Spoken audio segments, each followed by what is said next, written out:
আম্মা ও আম্মা আহ, আহ, আম্মা আম্মা আম্মা আমার মাথায় তো কিছুই থাকতেছে না, মনে থাকতেছে না কিছু। তো এত করে করছি যে পড়ালেখা কম কর, বেশি পড়লেও যে ফল হচ্ছে কম পড়লেও সে ফল হইতো। আম্মা আব্বা রে, আমার খুব সর্বনাশ হলো আব্বা। আমি তো বড় এবছরও পাশ করবার পারবো না। আমার কি হবে রে ঝিলিক?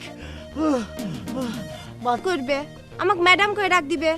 প্রাইভেটের ছাত্র তো অনেক আগেই হয়েছেও, এখন না হয় স্কুলেরই ছাত্র হও।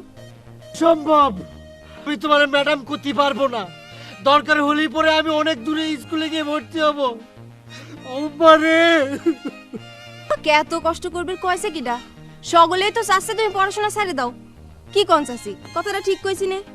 দেখিস আম্মা, এখন আমি বুঝবার পারিছি কি জন্য আমি পড়তে পড়তে অজ্ঞান হয়ে যাচ্ছি। এই জিলিকা আমারে বরদোয়া দিয়েছে, ওরা আমার চোখের সামনে থেকে জাতি কম।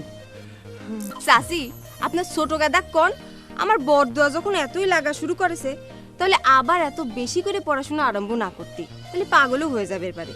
এই ধরো আপনার জিনিসপত্র। ভাই চুপ কর। আমার নতুন বই কিনতে হবে আমার।